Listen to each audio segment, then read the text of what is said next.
Hey there. Welcome to Sounds Like Adventure. It's me, Jack. How you going?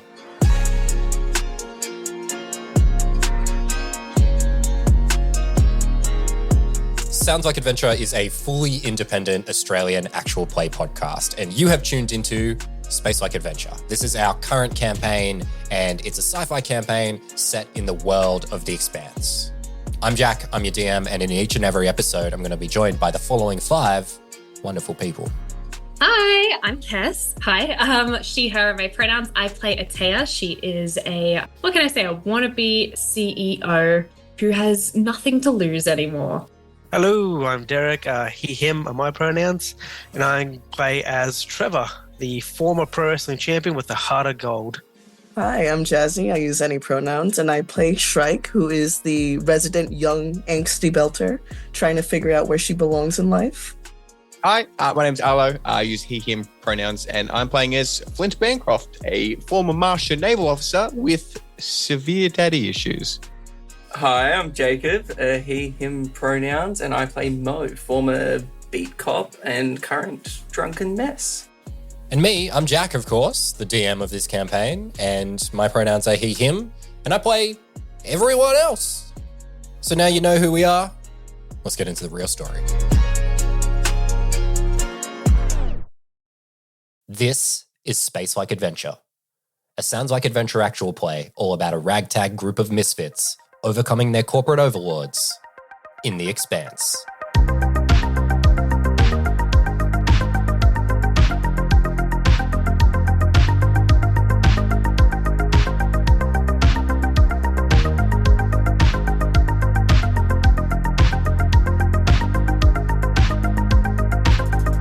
Hey there, we're back. It's another episode of Space Like Adventure. Hey, it's me, Jack. How you going? And here we are, the final episode of Chapter 1 of Space Like Adventure. What a journey this has been. And to recap that journey, let's go back right now to the very beginning of the story. So you might remember that we started off this story with a prequel episode for each of the crew. We learned a little bit about each of those characters, and then the adventure got underway. So let's go back now for a short compilation showing the beginning of this journey. Before you stands Shrike Lucero, Morris or Mo. Flint Bancroft. Trevor, the blacksmith Barnes. I think Atea just makes herself very known. Blink and you'll miss me. And she kind of cringes. It's just like, that was so lame. Well, what do we have here? Any of you, where would you tell a man out of luck to go? There's an opening on the holo. I guess the military life just turns out it wasn't for me. So When you wind up on a ship like this, things ain't really going to plan. And he throws the mop at you. Catches it, like slowly lifts it up. It's hammer time. Surely you don't want to stay here hauling ice until you die. This is a weird first day question, I might add. No, I just want to know. Did you tell her about the map? hey guys, Dodge was fun. Anyway, don't you think it's weird that that person said Pope before they died? 2 of our scientists have gone missing. Well, I'm in if you two are in. I mean, I was the first in, so really you're all in if I'm in. No offense or anything, but your opinion does not matter to me right now. No offense, of course. Yeah, we'll find you missing scientists and the Belters.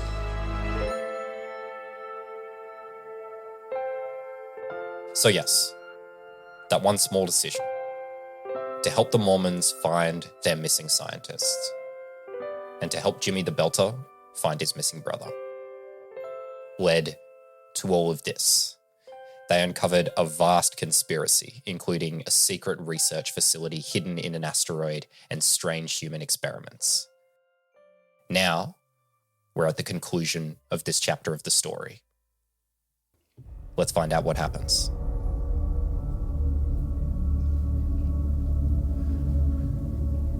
The 5 of you are currently standing in a destroyed laboratory.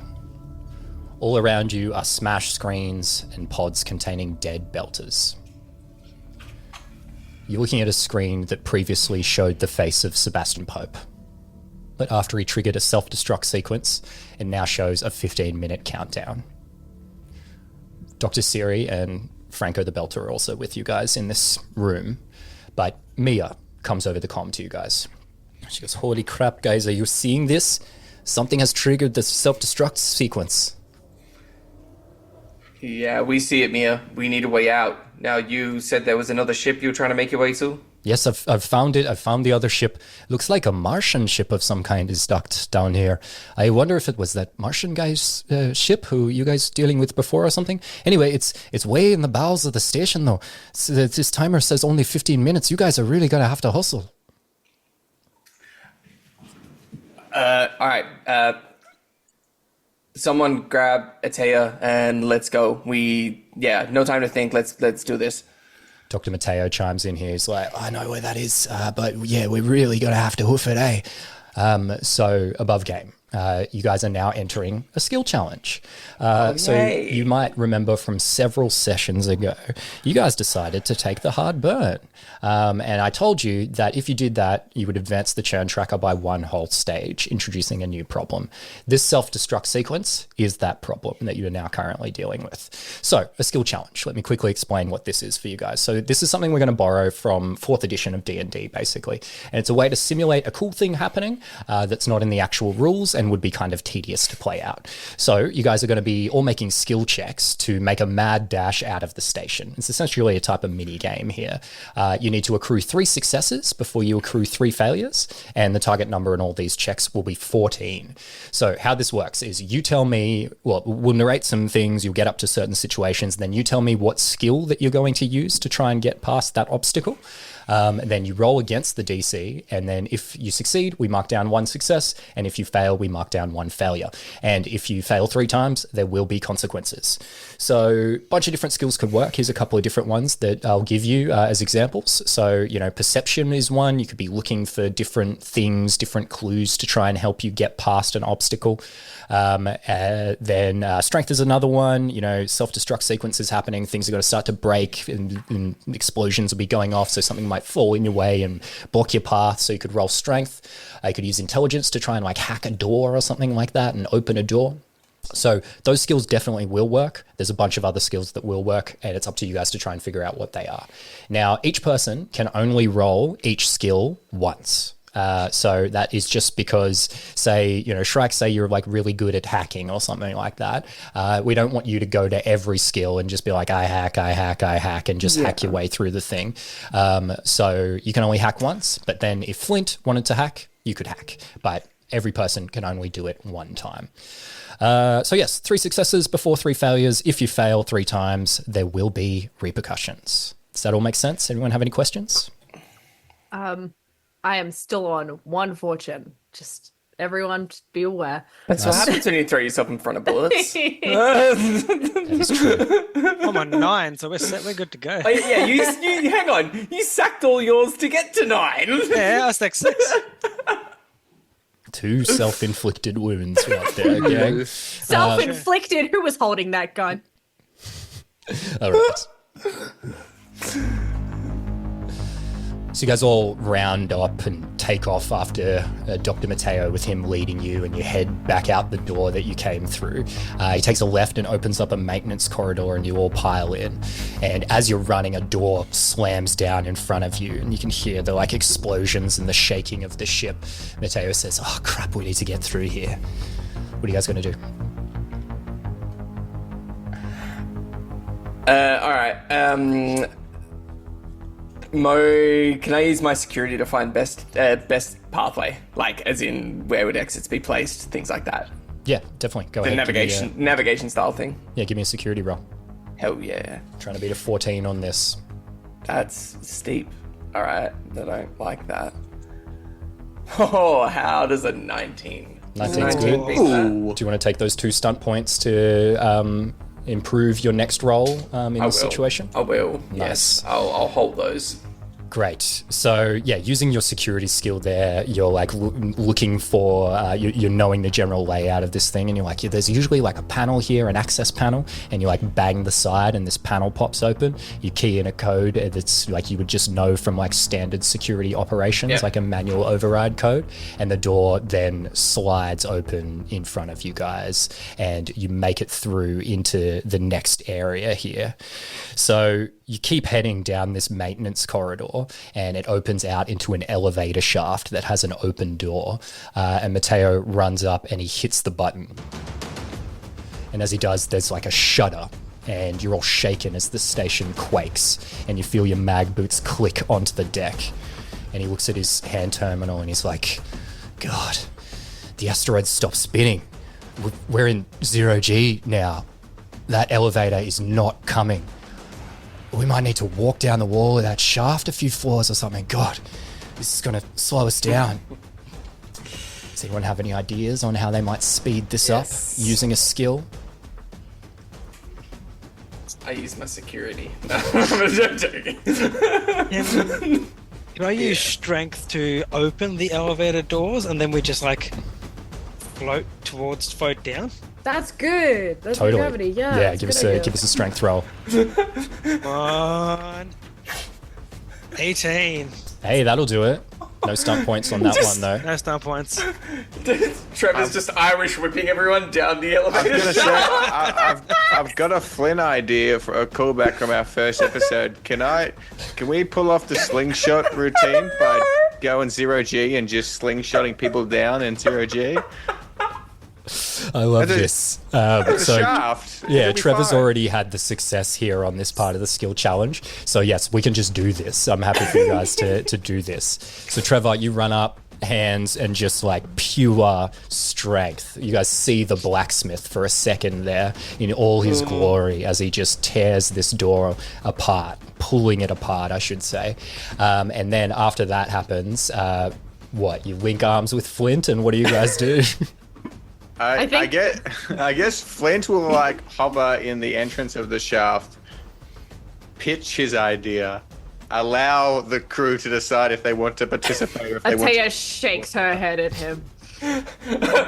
Mo comes up behind Atea and he's like, yeah, no time to be picky, princess, and then pushes her in towards them.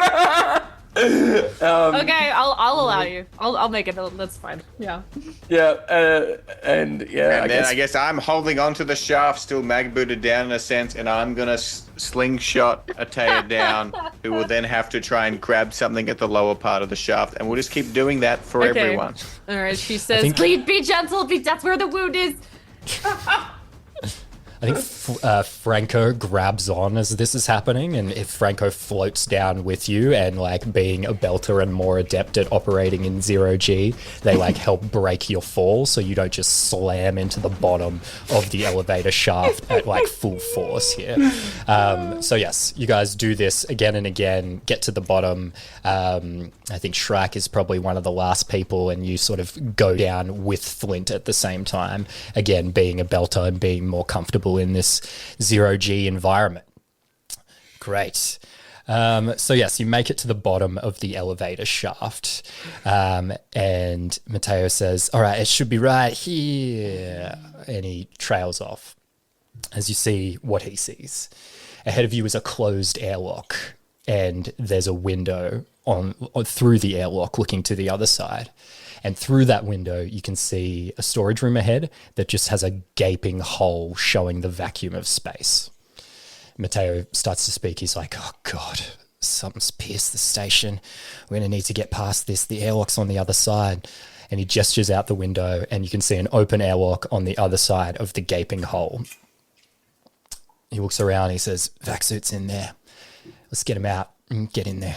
And there's a sign that says vac suits 10x on a storage locker. So there's more than enough vac suits for you guys to suit up here. Not again.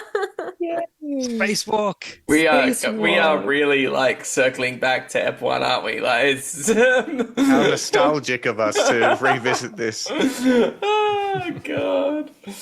All right, so you guys suit up here? Mo would get his own on first, and then he'd probably help Atea get into it because she's all hurt and... Morris, I don't want to die. Yeah, look, if any of us have our way, you ain't dying here.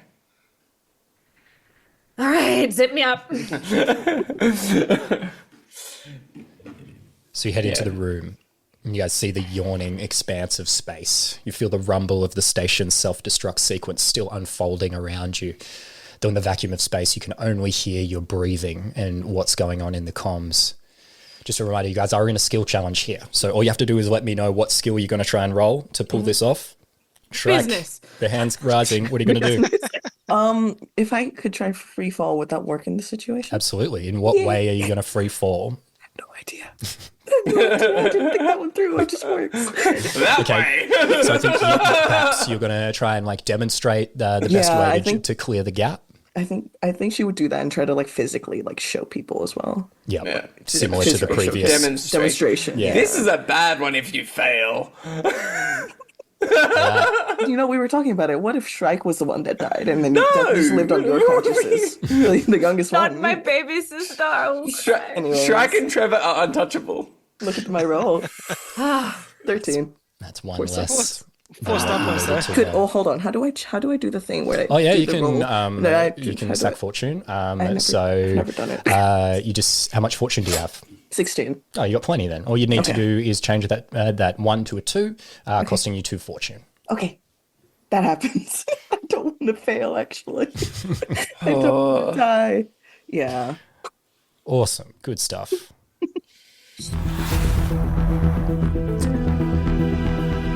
So you guys are out there in this zero-G environment, and it's always quite eerie when the expanse of space is there.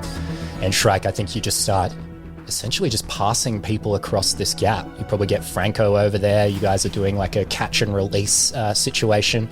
And yeah, you very easily do this. But as Dr. Mateo is coming across, the self-destruct sequence continues and an explosion happens in the air as it happens. And you guys are blown by this explosion. You are slammed directly into the open airlock of the ship, which slams closed, the door slams shut as you see the fire of this explosion coming up to you. And you guys have successfully made it through the skill challenge. Well done. Great. No business rules.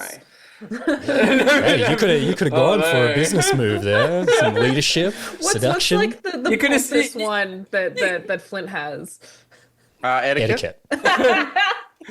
You could have seduced something. Go on. Has there been a single etiquette roll? God. Flint's never been in a position where he's needed to be use his etiquette for anything.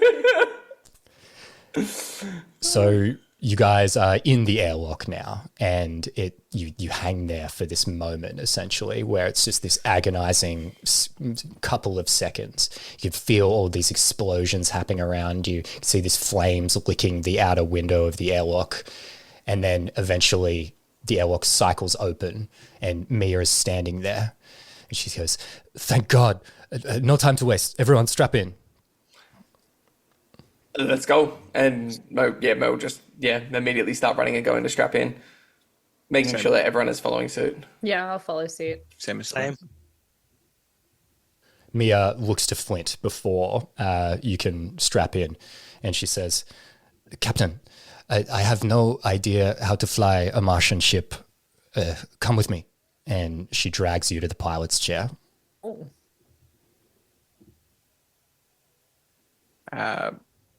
Flint looks very visibly uncomfortable and unconfident in his ability to fly the ship. It's a bit hesitant. He can kind of he can feel like resistance being tugged towards the, and he'll go reluctantly and sit down in the chair and slump into it and just look blankly ahead.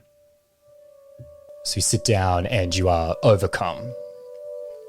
Suddenly you are so tired. The weight of everything presses down on you. You haven't slept properly in days. You just shot and nearly killed your friend. Then, what just happened with your dad? You think about how he said you weren't fit to fly a Martian ship. How you were a disappointment. What he said about the academy. And a little voice in your head says, maybe it would be nice to just lay down and die. What are you thinking? I think as all these emotions are coming Flynn as he sits down in the chair, he probably start talking to himself a bit as he's somewhat going through the motions of half-heartedly preparing for takeoff. It's funny. Never actually wanted to be a pilot. Never wanted a lot of things in life. I guess I just wanted to be happy. And it's a little too late to realize that I think I finally was a bit happy with my new crew, my friends.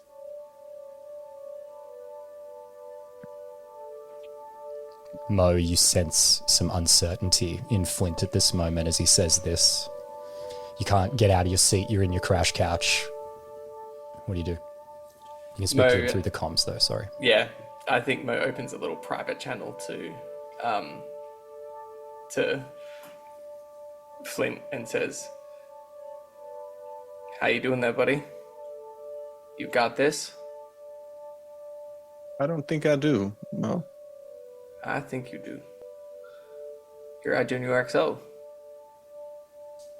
Don't think you're deserving of that station. Yeah, like you said, you don't need the name Bancroft. You're our family now. Now get us off this station. Let's go home. All right, let's go home. And then on the open channel, Mo will be like, "Take us home, Junior XO." Prepare for takeoff. Your hands tremble as they grip the controls. Then muscle memory kicks in. You disengage the mag locks and you push away from the station.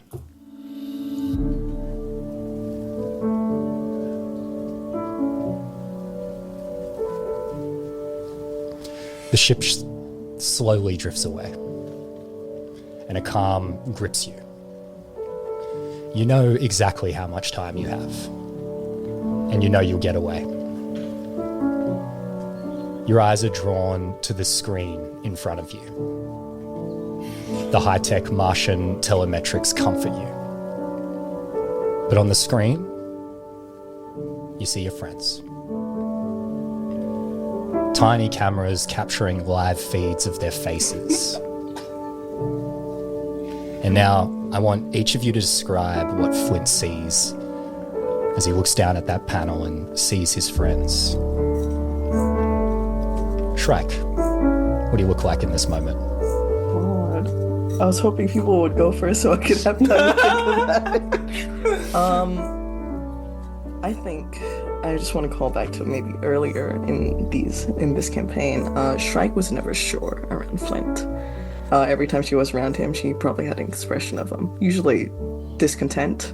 But now she looks, for the situation there, and she looks really calm. And I think her face is content for once. And she looks like somehow, even in the situation, she's relaxing now that she's under his command.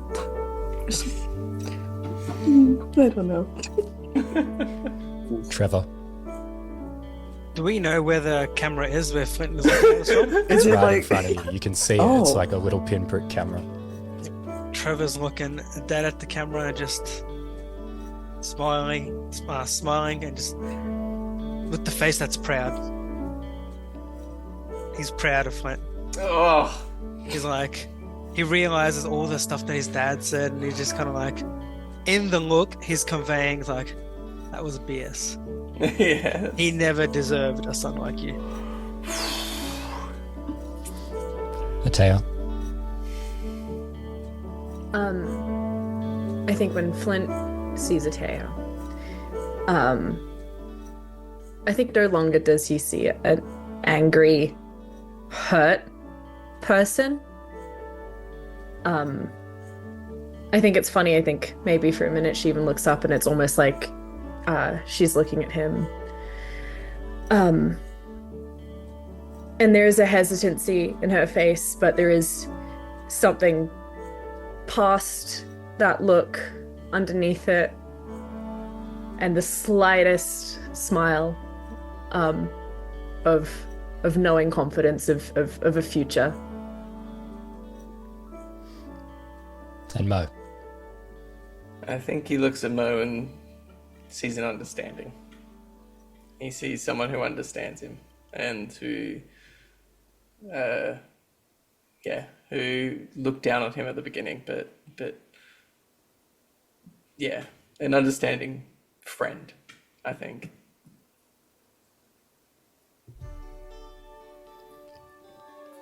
And Flint, what do you feel when you look over your friends in this moment, secured of your safety? Pure, unfiltered happiness that Flint hasn't felt in a very long time. He probably gets flashbacks of his old crew, but they're not sad or disheartening in a sense. It's positive memories of those, but they almost fade away, kind of permanently in a sense. It feels very final in that. Gets a glimpse of images of his mother in his mind, makes him happy as well, and a recognition and just overwhelming joy in the fact that the family is what you make of it, and this is Flint's family. You touch the controls and you engage the ship's Epstein drive. And as the ship burns, the station explodes. We did it, guys. We made it. It's over. It's the end of chapter 1 of Space Like Adventure. You guys did it. Thank you so much. My gosh, what a ride this has been. And we'll be back next year with even more Sounds Like Adventure. So now, for the last time for 2024, Kess, Jazzy, Derek, Jacob, and Arlo, thank you for joining me. Thank you, Dad. Thank we'll you, catch Dad. you guys Thank you, Dad. in the next... Oh, sorry. Hold on. Totally forgot something. Guys. Geez, I can't believe I've forgotten this. This is really embarrassing. The season isn't actually over because the story never stops.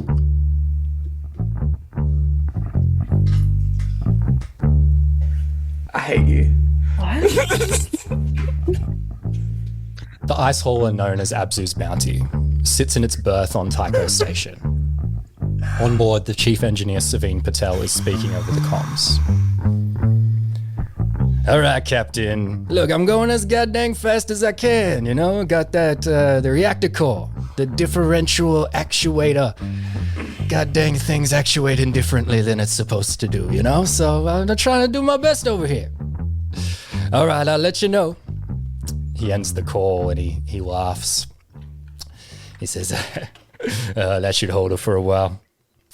He collects some things and he tidies up a little bit and he turns on a piece of music. Sounds like an old Beach Boys era song, but it's sung by like a Japanese woman.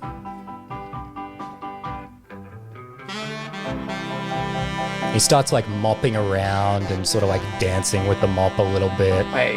It's his sort of like quiet moment here. And he sings the lyrics to the song in perfect Japanese at the same time.